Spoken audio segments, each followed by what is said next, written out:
But before we start, I just want to clarify a few things. This session is dealing specifically with uh, some of the legal issues around biomedical issues in Islam. And I've deliberately chosen this so that the follow-up of this will be in 2 weeks' time when my colleague, Professor Muhammad Abdullah, will be dedicating a special session on COVID-19 and how that fits into Islamic law and ethics.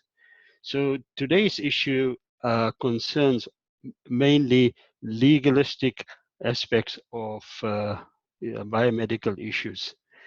And on this slide, I refer to one of the surahs in the Quran, والتين والتين وزيتون طور سينين وهذا البلد الأمين لقد خلقنا الإنسان في أحسن تقويم لقد خلقنا الإنسان. Allah subhanahu wa ta'ala created man in the most perfect form. And it is this ayah that inspired so many of the great physicians and the scholars of medical science in Islam to do a lot of research in their times. And of course, the research has never stopped since then. By this ayah, we simply mean that human life has its own inherent values and goodness, and it should be preserved and it should be looked after. And in the process of preservation and looking after, uh, of course, medical issues arise. But having said that, medical issues in Islam are not exactly the same, especially in its ethical form, the same as what they exist in other professions.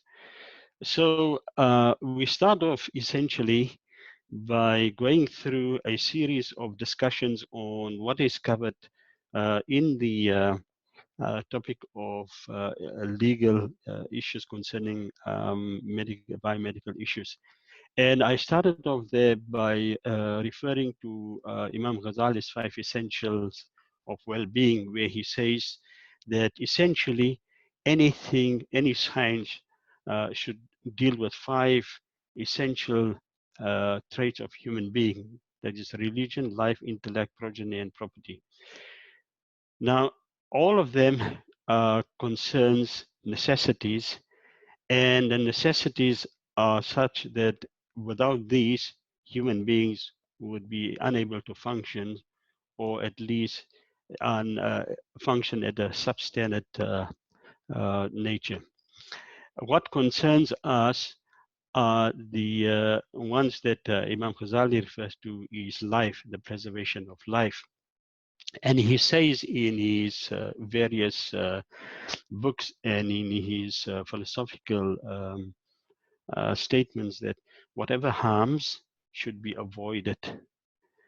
For instance, I've outlined the lawmaking that bans smoking, drug taking, intoxicants, and so forth. These are essentially things that harm the body. Now, these are just some of the examples that I've listed there. You can list many, many other things that harms a person, and for example, things that present imminent danger to a person.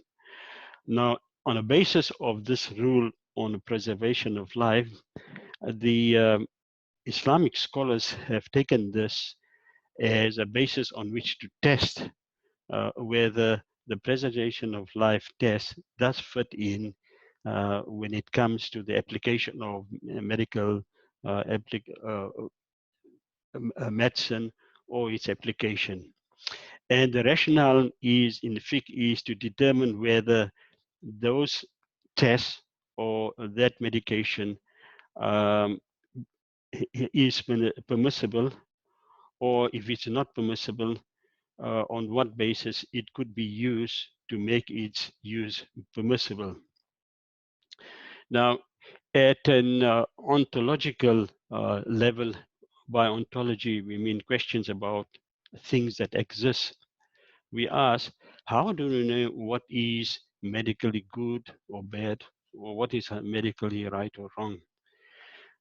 To be able to do this, we have to look or take an objective assessment, because we need to look specifically at ethical criteria.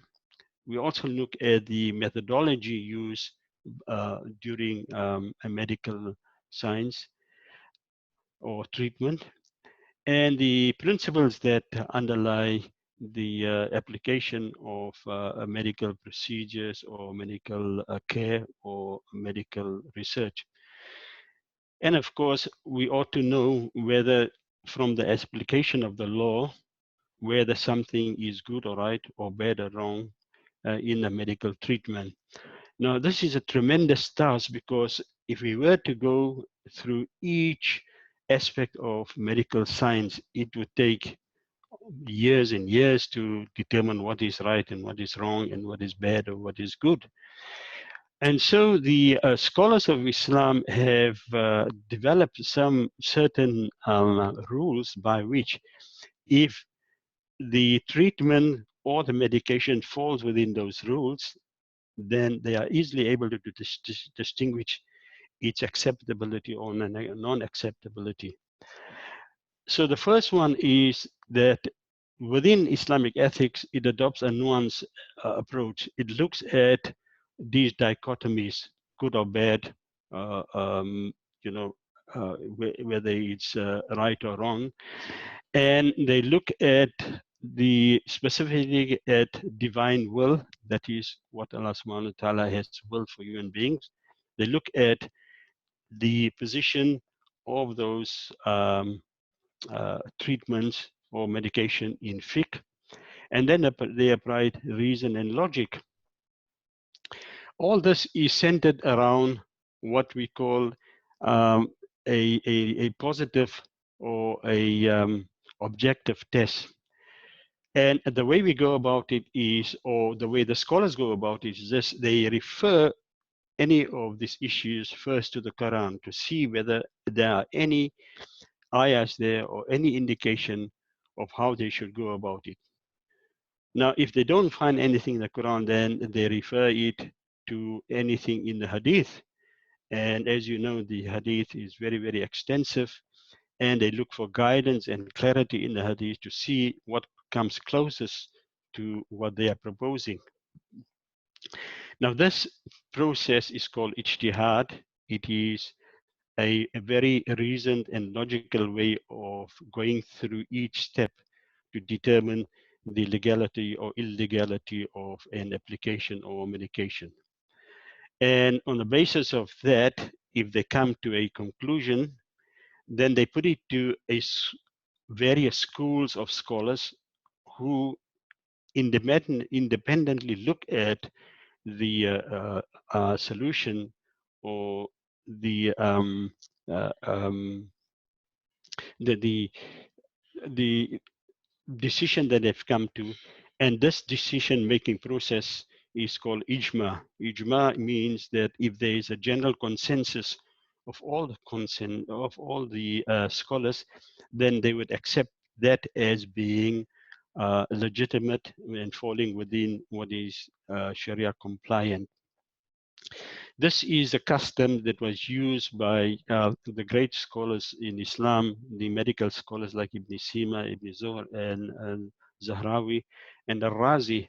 And Imam Suyuti has written a book which deals extensively with the medical observations of the Prophet ﷺ. He, in that book called Tib al-Nabawi, he sets out in detail what the Prophet ﷺ himself did when he was confronted, or his companions were confronted with sicknesses or illnesses. So the ethics are premised on an amalgamation of all these fields. In other words, they look at legal rulings and the application of legal rulings together with accepted medical practices. But in this process, we have a problem. How do we determine whether this application in medical realm is correct or not, and whether it is acceptable to everyone and provides a clear insight into what medical science requires us to do, especially in today's time when we see this COVID-19 virus. I'm not going to touch on that, but you can understand that if the causes of this virus or the causes of any pandemics or epidemics is to be fully investigated, then of course the solutions to these medical problems will follow the same procedures from the scholars on how to go about to find an acceptable means of arresting the medical problems or the problems facing humanity. Now, Islamic law is very specific in its decision making and in its law making. As I said before, the scholars will look for consensus, that is ijma. They will study and they'll debate and they'll come to some conclusion, and then they'll share this conclusion with each other to see whether there is consensus.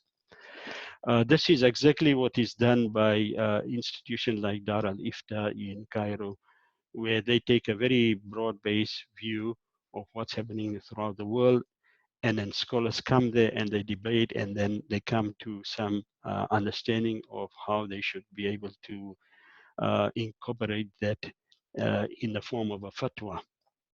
They use what we call an analogical deduction, which is qiyas, and very heavy use is made of legal maxims. And I'm going to spend some time on this issue of legal maxims, because legal maxims, in short, means that if you take the whole of the understanding of law, then you reduce it to some understandable concepts or norms, which makes it very easy to apply. And I will go through some of these norms and these legal maxims. Now, there are 5 legal maxims which are very, very prevalent in Islamic law. And these 5 are the ones that you'll see in any issue dealing with Islamic law in its application with any other science, whether it be medical science, whether it be uh, finance, whether it be management, or any of the sciences. The first one is one that we all know very well, is actions are judged by the intention. The second one is certainty is not overruled by doubt. And the other 3, you can see that hardship requires something to alleviate the hardship. The fourth one is that harm must be eliminated, and custom is the basis of judgment. Now, if we take these 5 legal maxims on their own, very difficult to understand how they are applied. But if you now dig deeper, you can see here I've given more weight in its application. The first one is the intentions. And I said there that the intentions are judged by whether the intent is good, whether something was unintended as a result of the actions, or whether there is an ulterior motive. And now all this is in the discussion, of course, of medical science and medical treatment. And when we look at biomedical science, we ask the questions whether the intention of that medical science or the biomedical issue is good, or whether there is an ulterior motive. And then we go to the next determinant, which is that matters must remain. The certainty cannot be overruled by uncertainty. In other words, matters remain the same unless it is excuse me, established otherwise. The third one is one that is very, very well understood by scholars, and its application is what we see now: hardship. How do we overcome hardship? If a matter is difficult, then there must be some uh, relief, or there must be some ease to straighten it out or to find a solution. And also in this process, we think of cases where necessity renders the use of a prohibited substance. In other words, where if a person needs to be treated with some form of medical treatment which is extracted from animals, and we know that the extraction of those treatment from that animal is not accepted, then this rule allows the use of that medication, but of course only in a very strict and limited sense. And then the fourth one is the one that we should rationalize together with hardship, and that is the removal of harm. Removal of harm is averting something that harms person and at the same time brings benefit. And of course, the last one is one that refers to customs. And here we look at specifically at what are the medical customs that have been followed throughout the centuries in the treatment of diseases, in the treatment of pandemics or epidemics or medication. Now, how does this all fit into the discussion so far? Well, here I've listed some of the articles that I've referred to. Of course, there's many articles concerning biomedical science, but in the application of these 5 principles, we dig deeper. Intention is, if the intention is bad and the medical person removes body parts or organs and then sells it, that of course the intention is bad and that is not allowed. So that would definitely be illegal in Islamic law. But removing a body part and replacing it with another body part to protect the person's life, that would uh, be acceptable, as in the form of organ transplantation. It is of course prohibited if the intention is otherwise. And uncertainty, here's an example of abortion. Abortion is permitted if the life of the mother and a child are in real or imminent danger, because we know for certainty that if the abortion is not performed, then the mother will die and probably the fetus will also die with it. Where there are multiple interventions, the one with the highest certainty is preferred. Here, and Nabil will probably explain this in detail, is if there's more than one way of treating um, an ailment, then the best one that fits that treatment should be the one that should prevail. And some diagnoses cannot meet absolute certainty, because a doctor cannot tell you with absolute certainty that you are suffering from this, from that. I mean, of course, I'm not referring to ordinary colds and flu and so forth, but some type of diseases are such that it is very difficult to uh, um, determine precisely what it is that is causing the medical ailment.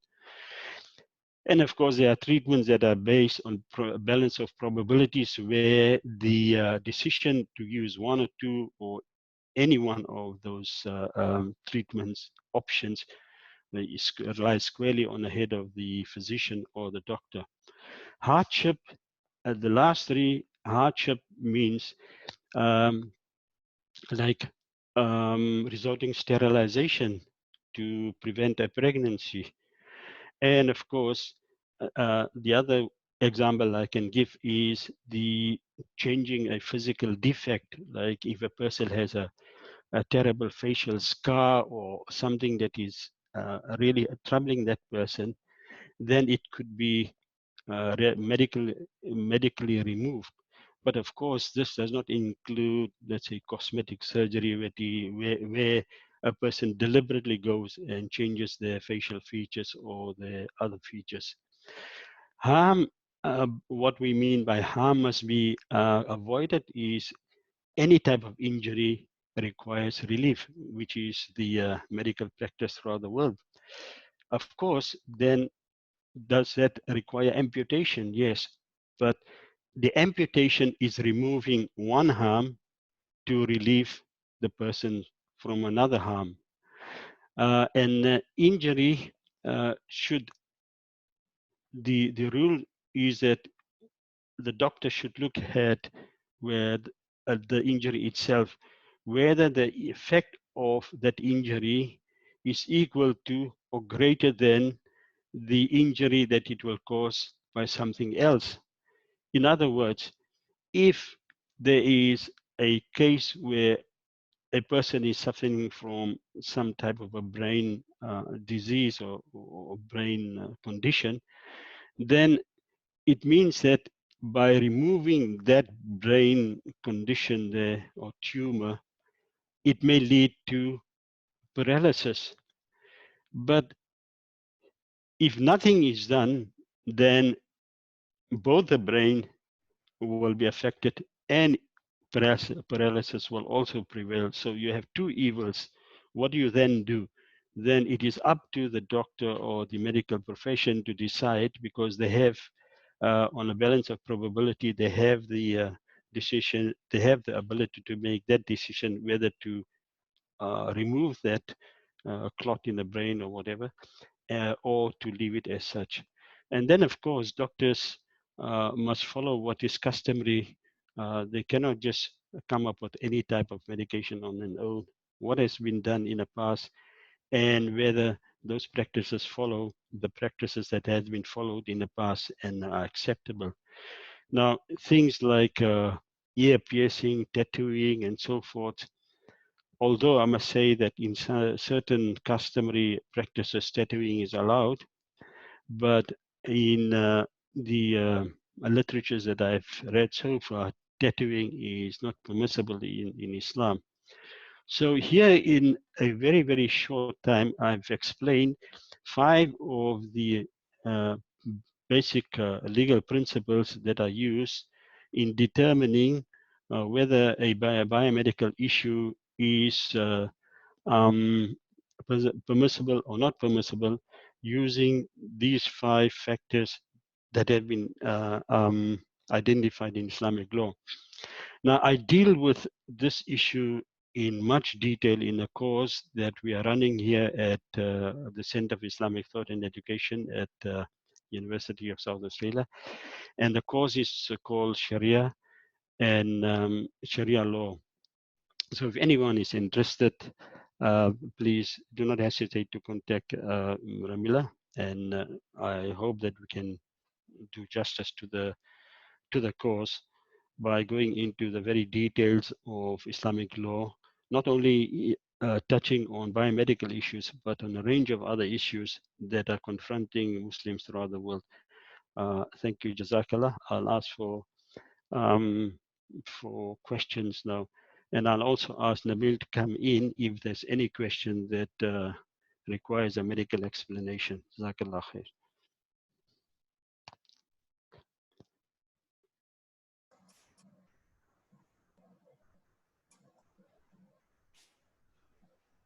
Thank you for that, Dr. Mahmoud. If you have any questions, you're happy to raise your hand and I can unmute you, or you can unmute yourself. Or if you have any questions that you'd like to post on the chat, please do so. I have just put the site email address in the chat as well. If you have any questions that you'd like to send us directly, we'll be happy to reply to you. Okay.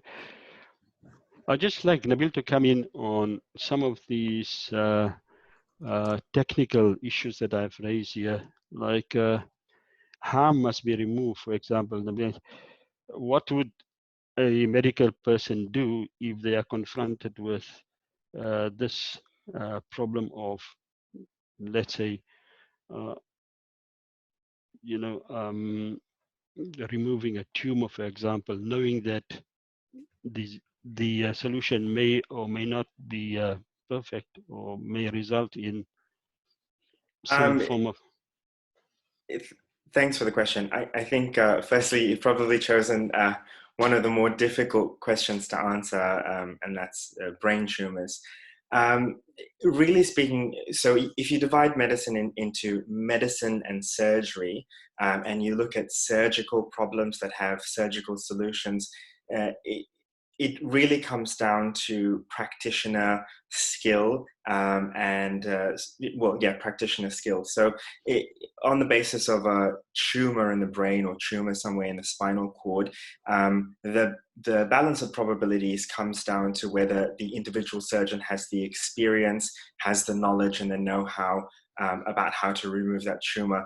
And it's probably one of the most difficult things to establish as to whether there is real benefit from a surgery or not.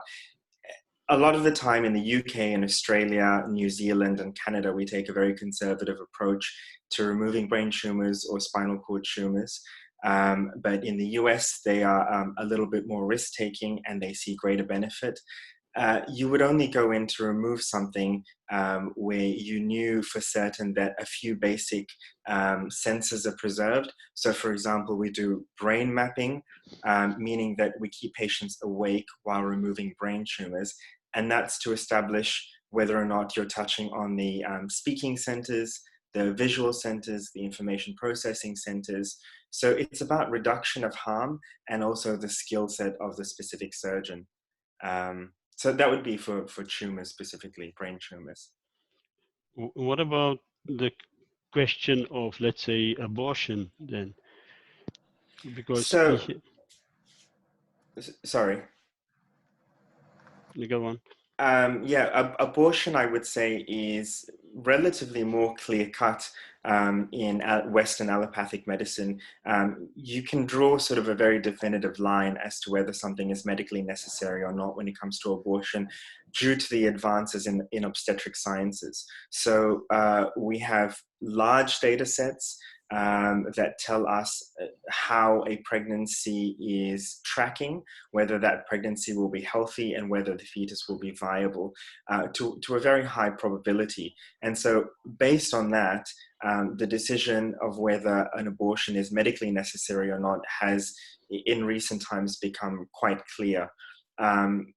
Obviously, I can't speak about unwanted pregnancies because, you know, I don't think that that's necessarily allowed in Islam. I'm not too sure. I'll have to refer back to you about that point. But on the basis of medically necessary abortions, we're able to pick up on that at quite an early stage and make a decision of that. So I think there's a lot of good crossover between Western allopathic medicine and also adhering to Islamic principles on the topic of abortion. And I see there's a question now as well, if you wanted to address that. I can't see the question. I'll read it out to you if possible. It says, I'm interested in learning more about the practice of euthanasia and its permissibility in Islam, and also the use of medical marijuana. I personally, I'm not a qualified person to give you an answer on that, but if you could come in, Nabil, and probably give an opinion on that part.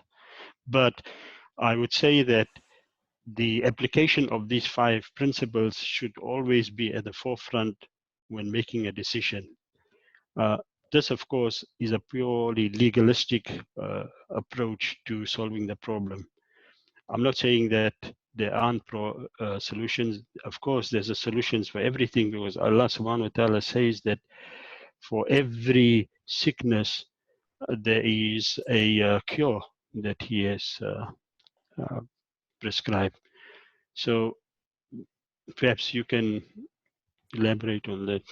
I can probably start off with the easier one, which is medical marijuana. So I think it's a really interesting question, and it's something that's evolving a lot in allopathic medicine, so modern Western medicine. And it's actually quite an easy one to answer or to talk about. And that's purely because it comes down to really intention and need. We have a growing data set as to what medical marijuana can be used for. So we see really high efficacy or use in childhood seizure conditions. So for example, epilepsy. But of course, I'm talking about medical grade marijuana here, or THC in a very specific form. But, you know, that really comes down to the individual person's intention, because, you know, in California, you can get hold of medical marijuana and you can use it for other purposes, you know, just the purposes of sort of getting high. But in terms of medical marijuana's difference to other drugs, prescription medication that we use, it's really quite, in terms of strength, mild. So we use on a daily basis far stronger medication. If you go into a doctor and you somehow are able to procure yourself opiate or morphine-derived medication, and you have no need for it, that's probably far worse than, you know, someone who has a need using medical marijuana from an ethical stance. You obviously have to think about intention, but also think about the actual product itself. So if you have an intent to cure a disease and there's good evidence for it, you know, you need to take into consideration that medical marijuana is very different from recreational marijuana, where it's highly controlled. You know essentially how much of the active compound is in what you're getting, and you know the dosage of what you're taking. So it's also about how you practically dose yourself. So yeah, there's really great literature on medical marijuana's application on seizure syndromes at the moment, and that would be something I can share some articles with Dr. Nathan, and he can share that with you all.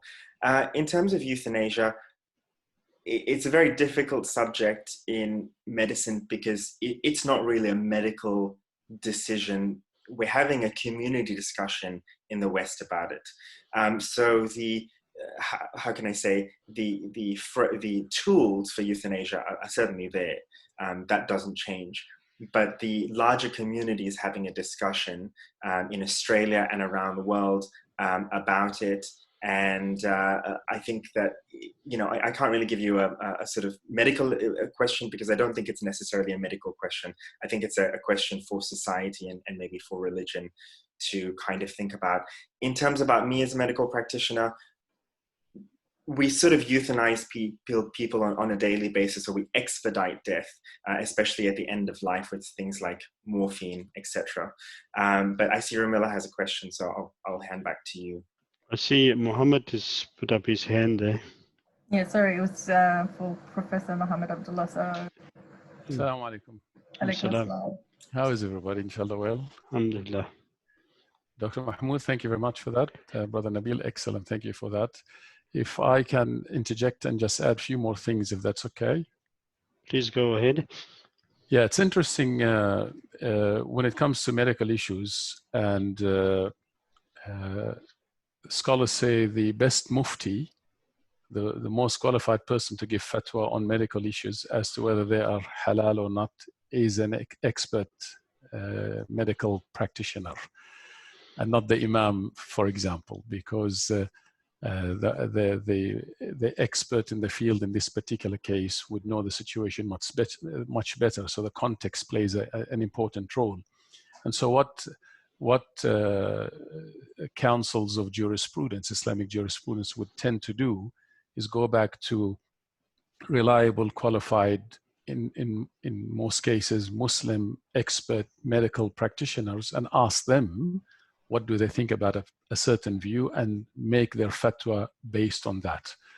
So that's number one. So the expert in the field becomes pretty much the mufti on that particular specialized issue.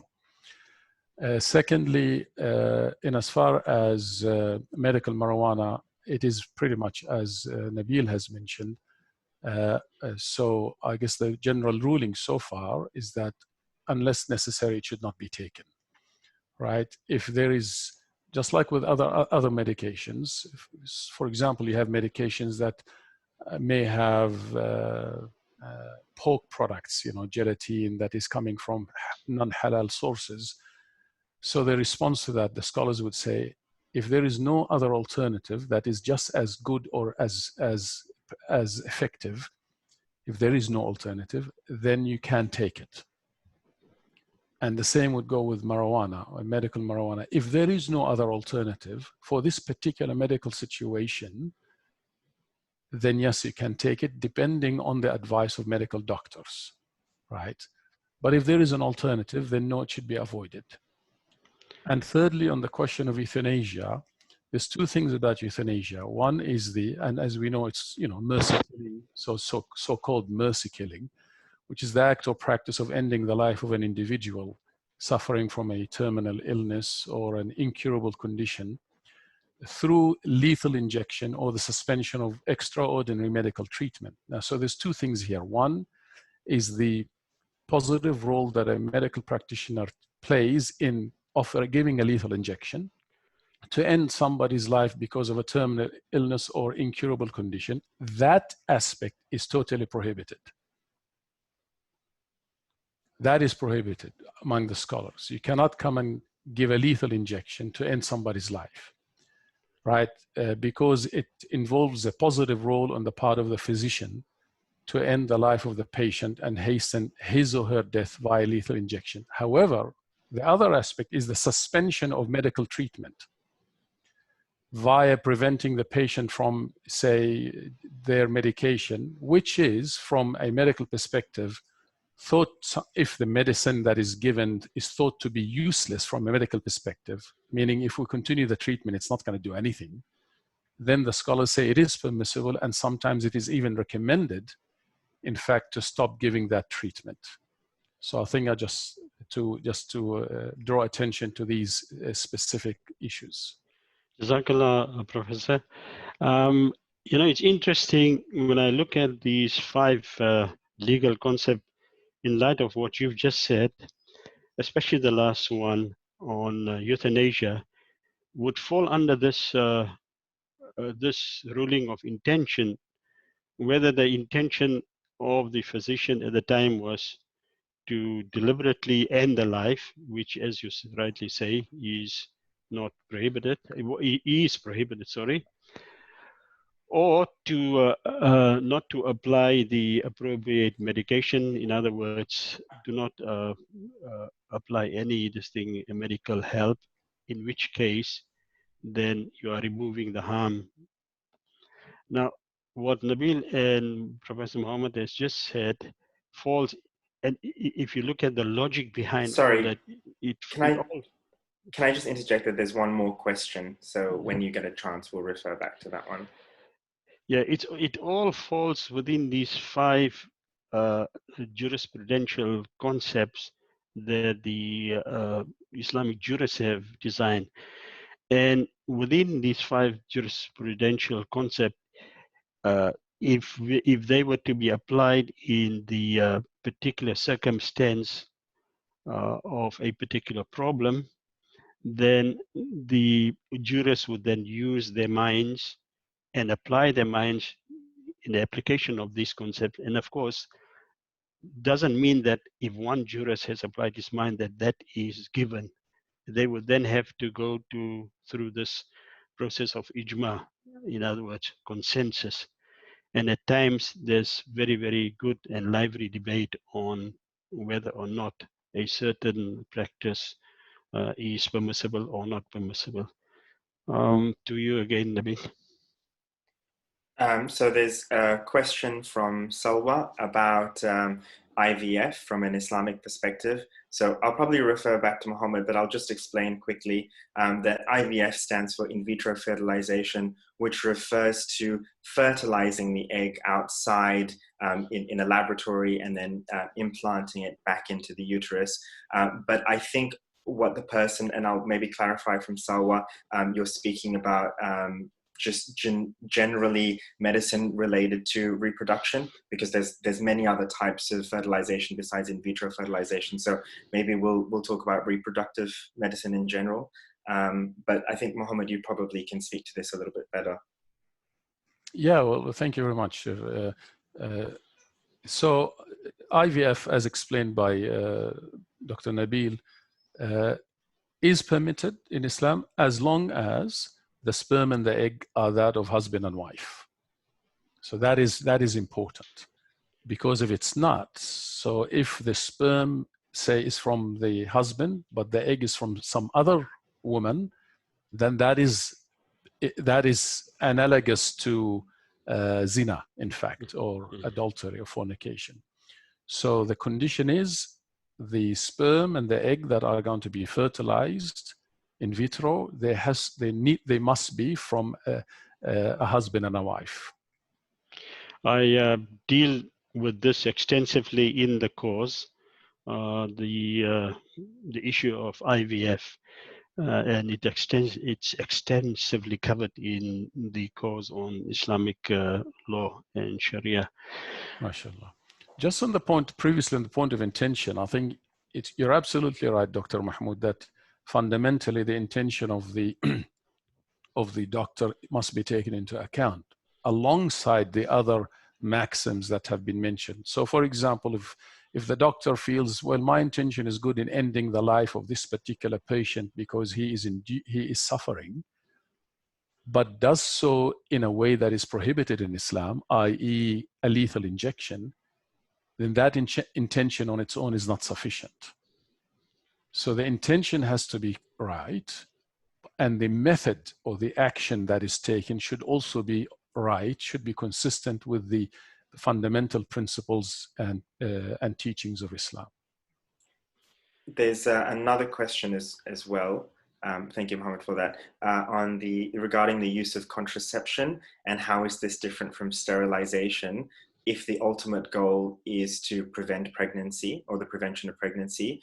And what about surrogacy? So I'll just maybe quickly say the difference between contraception and sterilization. So contraception is a method of preventing pregnancy that can be reversed. So for example, the oral contraceptive pill or an intrauterine device or a condom.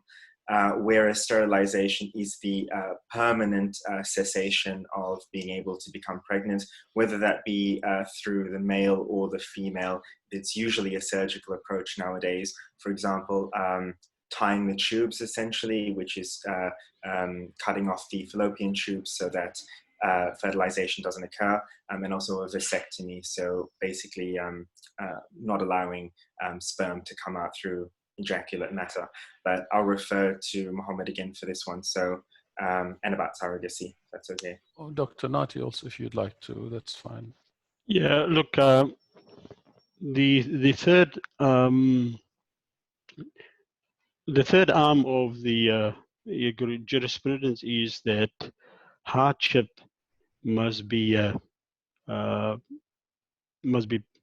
prevented, but hardship meaning the prevention of hardship, meaning that hardship must be prevented in such a way that it brings certain types of a benefit. Now, it's a very difficult one, this, in the sense that in this case, dealing with sterilization, if the sterilization is there that will create lasting benefit to both husband and wife, then that is the decision that then the surgeon has to make. Now, as to the application of that principle in reality, sometimes it's very, very difficult. And often, most doctors will not make a decision on their own. They'll probably refer to a team of doctors, especially in a surgical ward where the surgery is being conducted. I don't know much about it, Nabil will tell you. But if you have 4 or 5 doctors there, they will each consult with each other to find the best solution. And there, of course, we see the whole of these consensus-based argument coming into the fore, that it wasn't the decision of one person, it was a unanimous decision of the physicians there at the time, and they had to make that decision at that point in time. Sure. So, I mean, with regards to sterilization, as you rightly said, there are medically necessary sterilizations that occur. So, for example, there is sterilization that can happen during a cesarean section, where there may be extensive bleeding, there may be a tumor found, there may be something wrong with the fallopian tubes or the ovaries, or there might be damage to the fallopian tubes, the ovaries, or the uterus from the cesarean section or from a natural delivery. And in that instance, we usually take consent from the patient before the procedure to say, if something occurs during the procedure and we need to do X, Y, and Z, do we have permission? So usually we take medically consented permission to perform something like a sterilization before the procedure. With regards to non-emergent sterilization, there are definitely situations where, that is medically warranted. So they can be cancers of the uterus or the fallopian tube, the uterus or the ovaries. There are many, I'm not an obstetrician gynecologist, but there are many conditions that would warrant that. But again, they're all quite specific. So under the guidance of your treating physician, you would be given quite specific advice as to whether that's medically necessary or not. Whether or not optional sterilization is permissible, I'd refer back to Dr. Nathi, but I can certainly say there are definitely situations where medical sterilization is necessary, and usually you wouldn't need too much consensus on that. One physician could give you that sort of advice because they're quite definite cases, they're quite clear-cut cases. Yeah, if I may just quickly also jump in, if that's okay. Yeah. So the default position in Islam about contraception is that if it's reversible, it's allowed. That's the default position. If it's a reversible contraception, then it's allowed. If it's irreversible, then the default position is that it's not allowed unless there is a medical necessity for it, as explained by Dr. Mahmoud and Nabil, right? But the medical necessity case has to be made, and in this case by medical experts, to say that if she is not, if permanent contraception is not to be had, then there will be damage to the mother in most cases. Then that would permit it. But the default position is that irreversible contraception is not allowed. And reversible contraception is permitted. And as far as surrogacy is concerned, surrogacy is totally prohibited in Islam. It is not allowed because for all the legal maxims that Dr. Mahmoud spoke about, particularly the preservation of progeny or lineage. Surrogate motherhood is a term that defines a process where a woman carries a child for the benefit of a childless couple, usually for an agreed fee. So usually it's the sperm of the man that goes in the womb of a different woman. And this is no different to the IVF question, where we said it has to be the sperm of the husband and the egg of the wife for it to be legitimate. And because this cannot happen in surrogacy, therefore it's not permitted for all the ethical and moral and religious reasons that you can think of. Thank you so much, Professor. I want to make an observation here that, Islam is not opposed to medical science in any way or form. Actually, Islam was the very, very instrumental in developing medical science throughout the ages. And for centuries, the Qanun of Ibn Sina was used in the West. So the point is simply this, that Islam and Western medicine, there is no sort of a parallel regime here that Islamic medicine and Western medicine. No, it's an amalgam of both. However, what differentiates the two is in its application of ethics and in its fundamental decision-making processes based on Sharia and Islamic law. Now, in many, many cases, there will be an overlap between the two. Here it is the